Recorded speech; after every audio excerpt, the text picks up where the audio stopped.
of 100 or so other 12-inch records. But it's that song that marks the time when things went haywire for us. That record is the seed that bore License to Ill. And now that record is the seed that bore License to Ill and is an example to look for in my Become What You Hate theory. Chapter 3, Become What You Hate. We got so caught up with making fun of that rock star persona that we became that rock star persona. Become what you hate. It got so bad that we kicked.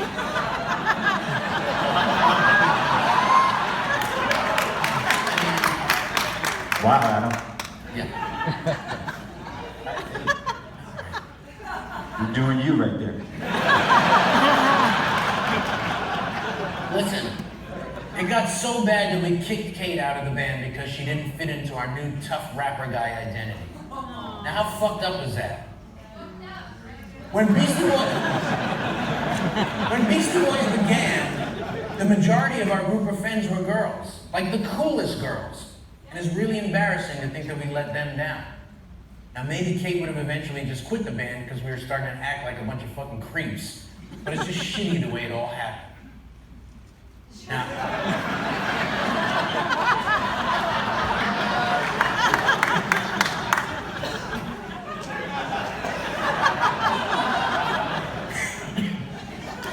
Now, look, it took a long time to shake that tough guy party bro identity that we'd adopted.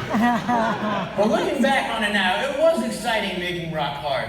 We committed to the notion that we were now rappers. Now, Rick made the track for Rock Hard, and it was the loop of the AC/DC song Back in Black. And that was a tough sell, because punk rockers hate all that is metalish and burnout. We weren't allowed to like it. But it's like that thing when a little kid won't eat something delicious because they never tried it before. Come on, just try a bite of mac and cheese. I know you're gonna like it. And so we tried metal, and we liked it.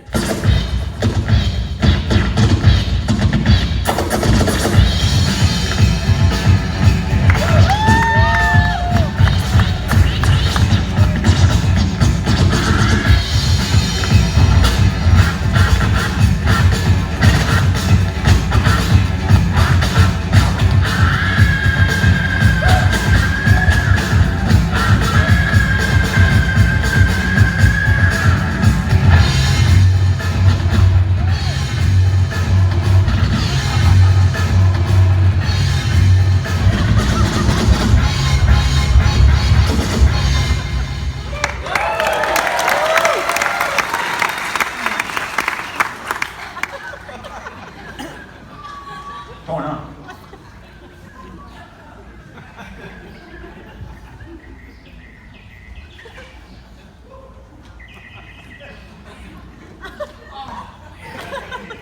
What's up, Mike?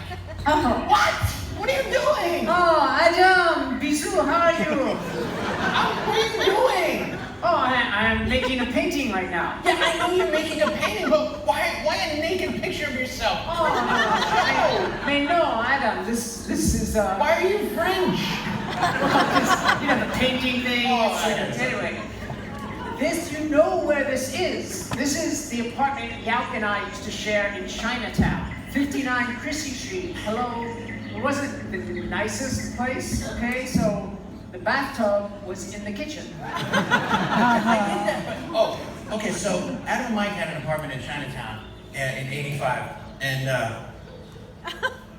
I'd call Yauk on the phone, and this thing would happen sometimes where we'd be talking to him, and he'd be like, oh. And I'd be like, what? And he'd be like, Mike's doing it again. I'm like, what? He's taking a bath in the kitchen, and he's reaching into the fridge to get snacks. Why are you painting a naked picture of yourself right now, Mike? You're really fixated on this whole naked thing, okay? So like what Adam said, I'm in the bathtub, I'm hydrating, right? I've got the Tropicana, okay?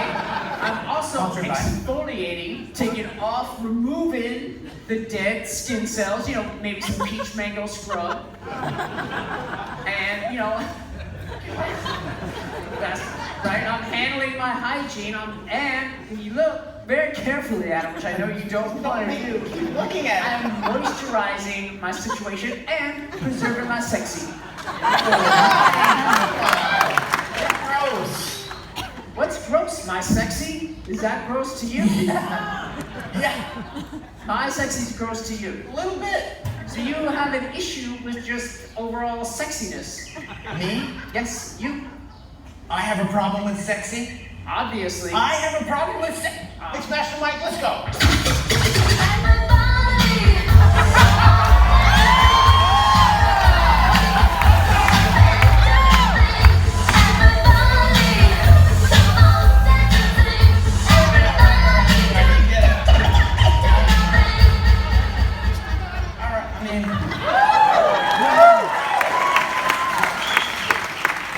Hey, did we tell you that we opened for Madonna on tour? We did. And so, we really rehearsed all of this, just letting you know.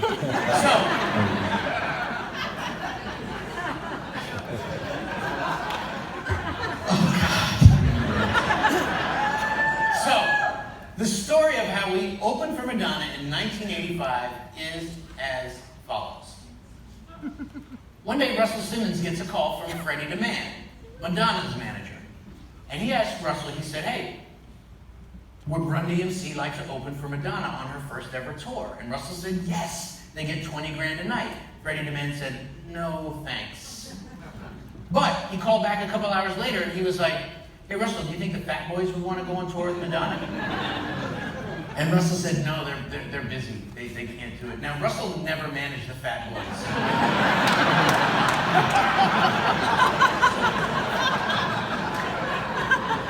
But he said, I got this group, Beastie Boys, they'll do it for $500.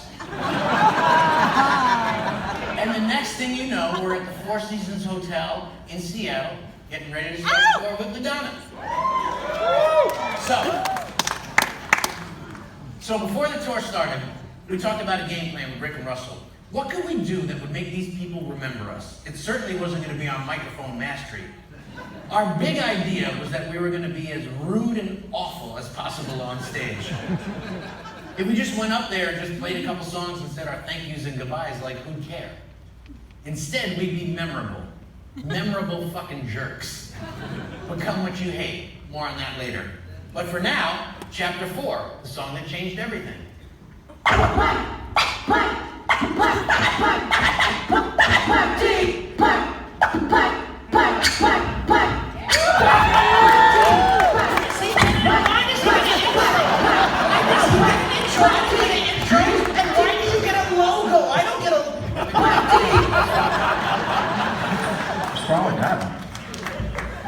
I don't know, listen, you and I, we got our thing. He's just a little, don't mind Adam, he's just a little. We're flying premium, right? Oh, extra leg room, everything. we got the little toiletries kit, you know, and the little mini suitcase, like the little mini toothpaste, the eye mask. Chapstick. Oh yeah, chapstick. The mask. The shoehorn. What are you talking about? All right.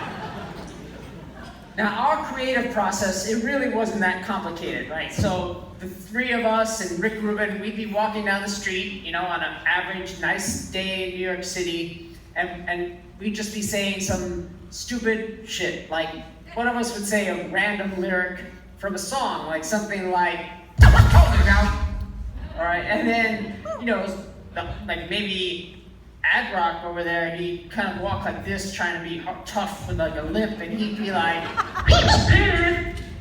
and then Rick Rubin, he might have like another idea, and he'd say something like, wait, play that again, like,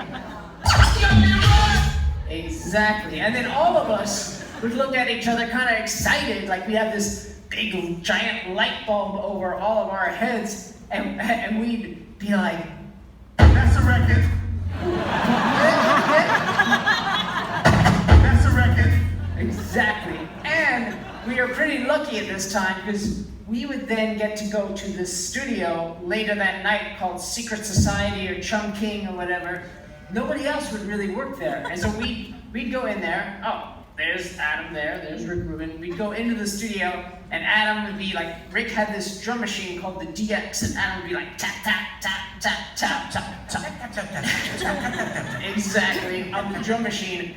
And then when he'd get really excited, like he had something kind of hot, he'd take his headphones off, throw them to the side, and be like, yo, guys, yo, you gotta check this out. You know, like, because it's the voice like in that video. You know, you were a lot younger than Adam. I don't think Adam talked like That's that. what I sound like? Maybe be like, yo, guys, check this out. Adam, you talk like that? Yeah, you know, it was a higher pitched voice. You'd be really excited. But then Yout and I, like, we'd hear the beat and we'd be like, what? But we'd kind of stand like this, like, what? Anyway. So then we'd layer that go-go swing type shit with an 808 beat. And we'd be like, get really excited and dance around and go, oh, we play that 808 again, Mike? You said it away. Yeah, 808. Feel And that? we dance, I feel it. Anyway, we dance around and go crazy. Now, at this point, we were left to our own devices, making Licensed to Ill and loving it.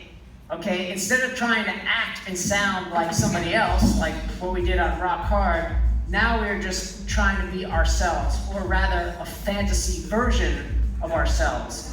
Our main goal was really just to crack each other up with lyrics such as, No, I chill real ill when I start to chill. When I fill my pockets with a $9 bill.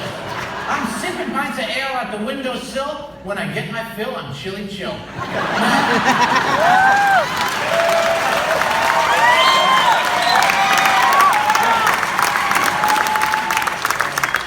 Now I just got home because I'm out on bail. So what's the time? It's time for my bail! Jesus Christ, man. Jesus. Okay. it's the backup part, you know. Peter, parking meter all the time. If I run out of ale, well, it's on the propane. Let me rewind.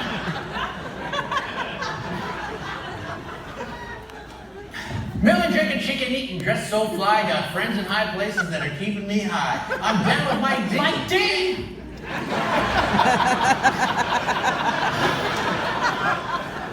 Down with my D and it ain't no hassle. I got the ladies from the 80s from here to White Castle.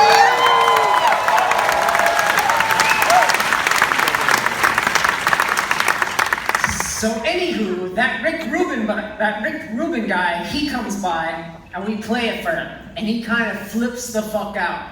He's like, "Don't change anything. It's great. I want to play it for Russell. We need to just put this out." All right, time out.